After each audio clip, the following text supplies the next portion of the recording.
Don't move or I'll shoot. Those were the very first words my daughter heard when she rolled down her window after pulling into our own neighborhood. Imagine that for a second, coming home after a long day at work, exhausted, ready to put your feet up and relax, only to find yourself staring down the barrel of a loaded gun, pointed by a man who had no real authority, but believed he was the law. It wasn't some hardened criminal, nor was it a police officer responding to a call. No, it was the Homeowners Association's so-called security guard, a man who had earned a reputation for being aggressive, paranoid, and far too eager to play cop. He stood there in a cheap, ill-fitting uniform, chest puffed out, trying to look intimidating. He wasn't protecting anyone that night. He was putting lives in danger. My daughter had just driven back from a grueling shift, her shoulders tense, her mind heavy with the stress of the day. She wasn't in the mood for games, let alone being treated like a criminal in her own neighborhood. She reached for the garage opener when suddenly, out of the shadows, this man jumped in front of her vehicle, weapon already drawn. The sharp beam of a flashlight blinded her for a moment, and then came the shout that froze her in place. "Step out of the car. Right now!" His tone wasn't professional. It was shaky, desperate, almost like he was acting out some fantasy he had played in his head 1,000 times. You need to understand something about this guard. He had been patrolling the community for months, strutting around like he owned the place. He was notorious for stopping kids who were riding their bikes after dark, grilling delivery drivers who tried to drop off packages, and even harassing elderly neighbors who couldn't keep up with HOA rules. Residents whispered about him at meetings, saying he went too far, that he treated everyone like suspects. But the HOA board, blind to the complaints, kept him on, claiming he was keeping crime down. The truth? He was just a bully with a badge he bought at a uniform store, and a gun he was itching to use. But what he didn't know, what he couldn't possibly have guessed, was that my daughter wasn't just any resident. She wasn't a frightened homeowner he could scare into submission. She was an FBI tactical commander, a woman who had spent years training in crisis response, tactical operations, and high-stakes negotiations. She had been in situations where a single wrong word could cost lives, where hesitation wasn't an option. Her entire career had been built on staying calm in the face of chaos. And now, standing in front of her, was a man who had no clue he had just picked a fight with someone who had more authority, more skill and more control than he could ever imagine. Still, in that split second, the situation could have gone horribly wrong. To anyone else, that gun pointed in their face would have been paralyzing. The guard's hands were trembling slightly, his finger resting dangerously close to the trigger. His voice cracked when he repeated his order. "Step out of the car!" He wasn't a man in control. He was a man on the edge, one heartbeat away from making a fatal mistake. To the neighbors who peeked from behind their curtains, it must have looked like a scene from a movie. But for my daughter, it was real. Life and death real. Her training kicked in instantly. She didn't raise her voice. She didn't make any sudden movements. Instead, she spoke with the kind of steady authority that could cut through chaos. "Sir, lower your weapon. You don't want to do this." It wasn't a plea. It was a command, one layered with experience and confidence. But the guard, fueled by adrenaline and pride, didn't back down. He believed he had the upper hand, that the shiny gun in his grip made him the most powerful man in that moment. Little did he know, his so-called power was about to crumble. From the very beginning, my daughter knew she had the advantage, not just because of her training, but because she understood something he never would. Real authority doesn't come from fear. It comes from discipline, knowledge, and the ability to act decisively under pressure. This man wasn't protecting the neighborhood. He was endangering it, and by pointing a gun at her, he had just turned himself from a nuisance into a threat. In that tense silence, as the guard tried to keep his shaky composure, neighbors began to trickle outside. Some recorded on their phones, others gasped in shock, and a few yelled for him to stop.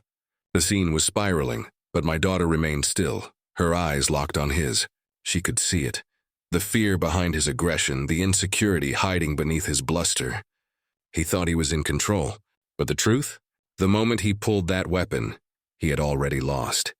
This so-called security guard wasn't new to trouble. The neighbors had seen it building for months. And in some ways, everyone had been waiting for something like this to happen. He strutted around the neighborhood like he was on patrol in some crime-ridden city, instead of walking the quiet streets of a suburban community.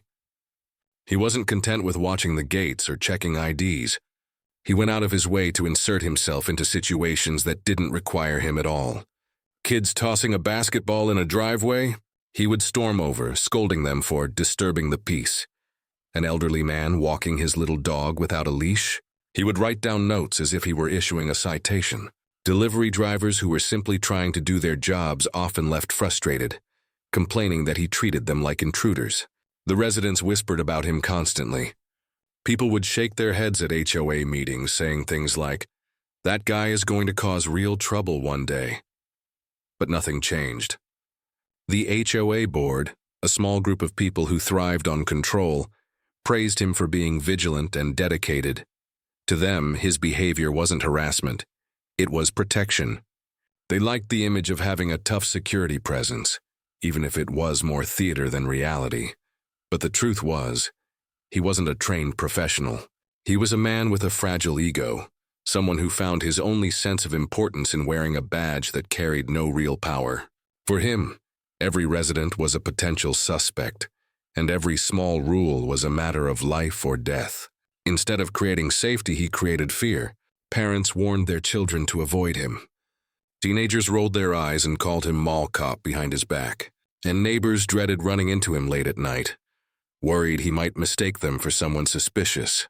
His need to dominate, to project authority, was obvious to everyone, except himself. On that particular night, when my daughter drove in, he saw her unfamiliar car and jumped at the chance to prove himself. In his mind, it was the perfect scenario. A stranger entering the neighborhood after dark, a chance to show the HOA board how serious he was about security.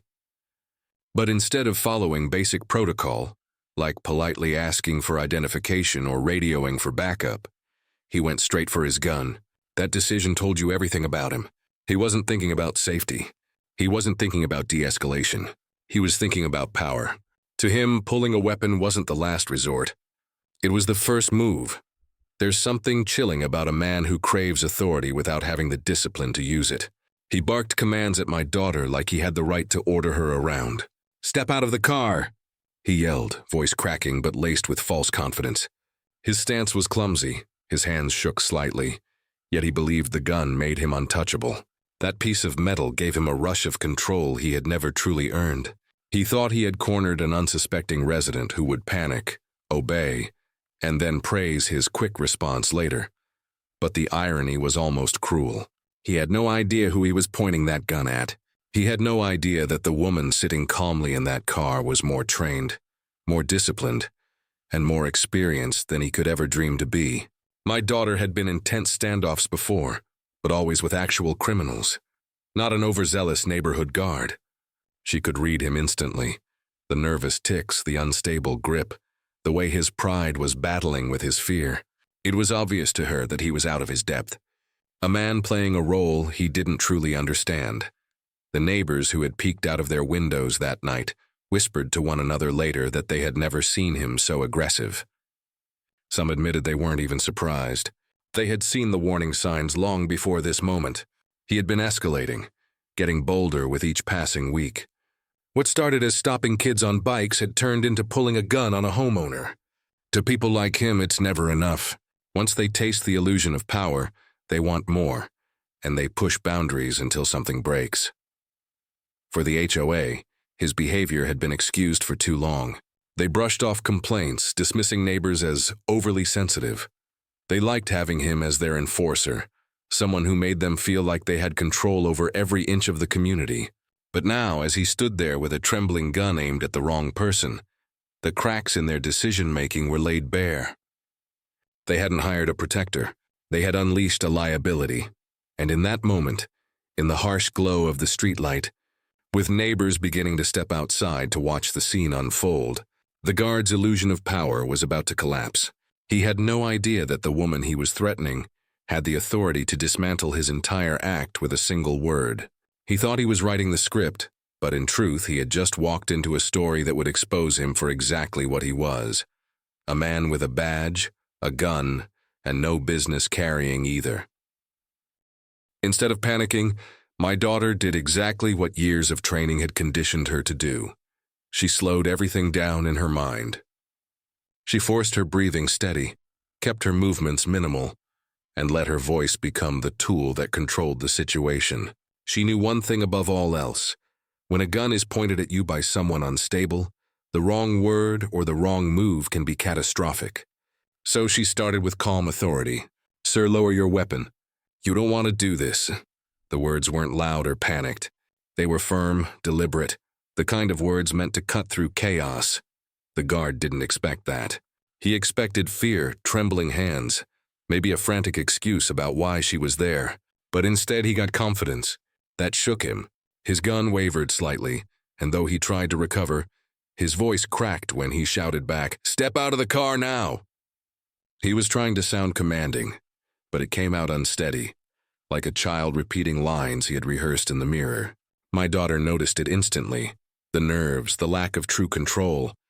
She had dealt with hardened criminals, with suspects who were seconds away from violence, and she knew what genuine danger looked like. This man wasn't dangerous because of skill. He was dangerous because of his incompetence. She could see his finger twitching too close to the trigger, and that was the most dangerous part of all. He wasn't in control of his own weapon.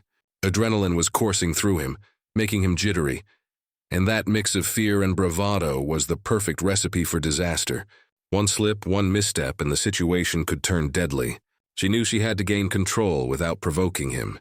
She slowly reached toward her side, deliberately keeping her movements visible, and pulled out her wallet. Her voice stayed calm. "Federal agent, tactical commander, you are pointing a loaded weapon at law enforcement." She held the badge out so he could see it clearly. For a moment, the world seemed to stop. The guard's eyes flicked down to the badge, then back up to her face, then back to the badge again. His mouth opened slightly, but no words came out. It was as if his brain was struggling to process what he had just walked into. The illusion he had built in his head of being the one in charge, of controlling the scene, crumbled in an instant. He wasn't staring at some random homeowner he could intimidate. He was staring at a woman with real authority, someone who not only outranked him, but could dismantle his entire career with a single phone call. But instead of lowering his weapon and admitting his mistake, his pride dug its heels in. "I'm just doing my job," he stammered, his voice thinner now, stripped of its false bravado. "I have orders. I'm supposed to keep this neighborhood safe." He was trying to justify himself, clinging to the tiny scrap of authority he thought he had left. But even in that moment, even with the truth staring him in the face, he didn't understand the gravity of his mistake. My daughter could see it. She had seen men like him before, people who confuse authority with intimidation, who believe that fear is the same thing as respect. She also knew that men like him often doubled down when cornered, unable to admit weakness. She had to tread carefully. Keeping a neighborhood safe doesn't mean pointing a loaded gun at a resident in her own car, she said, her voice still steady, still commanding. She didn't shout, didn't threaten. She simply spoke the truth with the kind of weight that comes from someone who had been in command rooms, who had led tactical teams, who had seen life and death decisions play out in real time. The guard's face shifted. A bead of sweat slid down his temple, and his gun began to waver more noticeably. He was unraveling, and he knew it.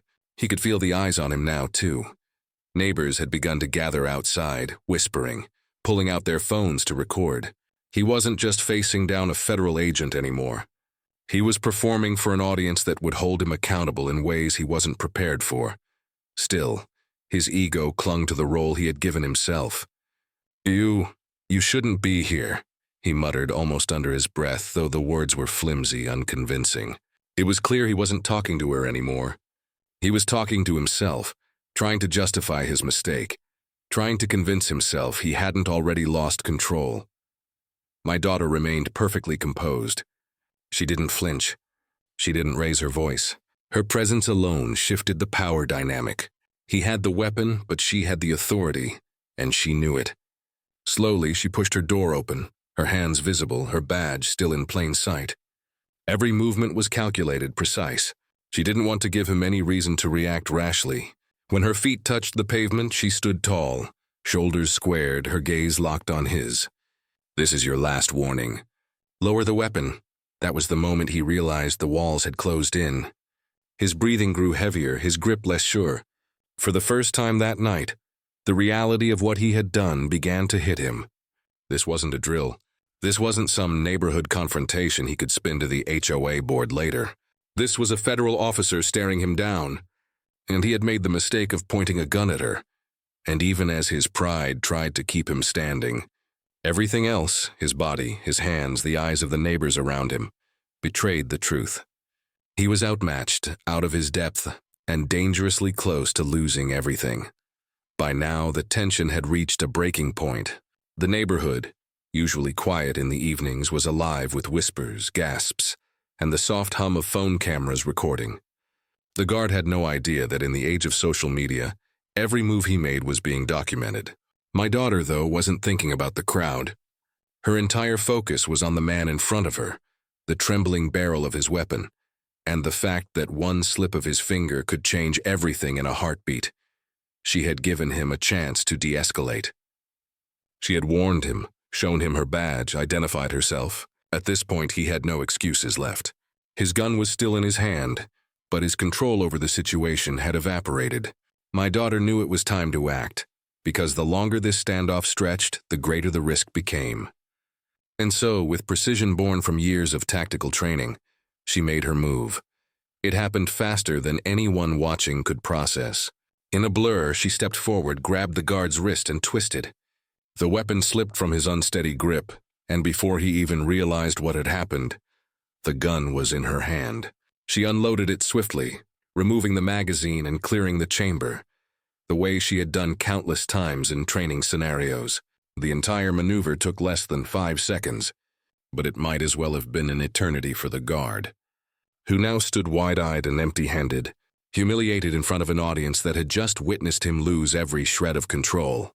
"Sit down," she commanded, her voice carrying the weight of authority that could not be faked. And he did. Right there on the curb, shoulders slumped, face red, he sat like a child who had been caught misbehaving. The sight was almost surreal. This man who had spent months strutting around the neighborhood, puffing out his chest, intimidating anyone who crossed his path, was reduced to a shaking figure on the sidewalk. The neighbors who had once feared him now stared at him with something else entirely: disbelief, and maybe even pity. The HOA board members began to appear, drawn by the commotion. A few of them hurried over, their faces tight with panic. One of them, the president of the board, tried to smooth things over immediately. "Let's not blow this out of proportion," she said, her voice brittle. He was just doing his job. But those words fell flat. Everyone there had seen the truth. Doing his job didn't mean pulling a loaded weapon on a resident. Doing his job didn't mean putting the entire community at risk. My daughter turned to them, her expression unwavering. Pointing a firearm at a homeowner without cause is not security. It's assault with a deadly weapon. And if you want to talk about jobs, then understand this. I have a duty to report this. He could have killed someone tonight. Her words cut through the flimsy excuses like a blade. The HOA members looked around nervously, knowing that they weren't just facing an angry resident. They were facing a federal agent who had the power to make sure their negligence didn't stay hidden. The guard sat in silence, his eyes darting between the neighbors, the phones recording, and the weapon that now sat safely disabled in her hand. His breathing was ragged, and he muttered something about following protocol, though even he seemed to realize how hollow that sounded. There was no protocol that justified what he had done. There was no excuse that could erase the fact that he had escalated a harmless situation into a near tragedy. For the neighbors, the moment was eye-opening. Many of them had felt uneasy about the guard for a long time, but seeing him disarmed, exposed, and sitting on the curb stripped of his fake authority changed everything. Whispers rippled through the crowd. "He's finished. I can't believe he pulled a gun on her. What if it had been one of our kids?" The illusion of safety that the HOA had tried to sell was shattered. Instead of protection, this man had been a threat waiting to explode. My daughter didn't shout. She didn't boast. She didn't even revel in the fact that she had just dismantled him in front of everyone. Instead, she remained calm, professional, the way she always was on the job. She treated the situation with the seriousness it deserved. To her, this wasn't about proving a point or embarrassing someone. It was about preventing something terrible from happening again. And yet the guard couldn't hide from what had just unfolded. His authority, his reputation, his entire act, all of it had been stripped away in the span of a few seconds. The residents saw him for what he truly was, not a protector, not an authority, but a liability with a gun. And as he sat there on that curb, the weight of that realization seemed to press down on him, harder than anything my daughter could have said. The HOA board members, scrambling to salvage control, tried to usher people back inside, insisting that everything was under control now, but the crowd didn't move. They had seen too much to simply walk away. For them, this wasn't just an incident, it was the moment the truth came to light. And that truth was undeniable.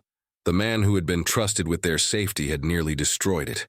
In the glow of the streetlights, with phones still recording and whispers still spreading, my daughter stood tall, the weapon now safely out of circulation, and the guard broken on the curb. It was more than just a confrontation. It was a reckoning. The following day, the neighborhood was buzzing. Word had spread fast, and by morning nearly everyone knew what had happened the night before. Some heard it from neighbors who had been outside. Others saw clips circulating in private community group chats, shaky phone footage showing the guard being disarmed and sitting helplessly on the curb. By the time the sun rose, the HOA could no longer sweep it under the rug.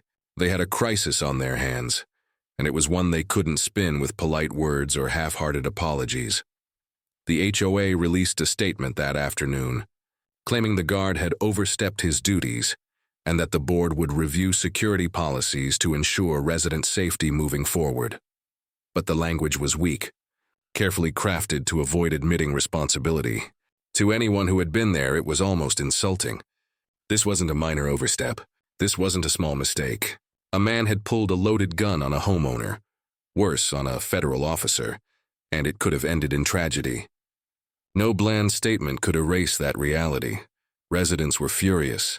At the emergency meeting held that evening, the usually quiet clubhouse was filled wall to wall, with people demanding answers. Parents stood up and spoke about their fear for their children, wondering what might have happened if their teenagers had been the ones walking home late that night. Seniors voiced their outrage, pointing out how they had complained about the guard's behavior for months, only to be ignored. Delivery drivers even submitted written complaints, describing the harassment they had endured. The HOA board, red-faced and flustered, struggled to maintain control as the crowd pressed them for accountability. And then my daughter stood up. She wasn't there to grandstand or intimidate anyone. She simply laid out the facts, her voice steady and clear. She explained exactly what had happened, from the moment he pointed the gun to the moment she disarmed him. She explained that he had ignored every opportunity to de-escalate, that his actions weren't just reckless, they were criminal. She made it clear that she had filed an official report and that his employment as a security guard in that neighborhood, or anywhere else, was effectively over. The room was silent as she spoke. There was no need for exaggeration, no need for threats. The truth itself carried all the weight it needed. When she finished, the residents applauded. Not the kind of applause meant to celebrate drama, but the kind meant to show respect. Respect for her composure, her courage, and her willingness to protect the very community that had nearly been endangered. As for the guard, he didn't return. He was quietly fired, escorted off the property, and banned from working security in the area again. Whatever illusions of power he had built for himself evaporated overnight. He went from believing he was the neighborhood's protector to being remembered as the man who endangered the very people he claimed to protect. His downfall was swift and absolute, and there was no one left to defend him.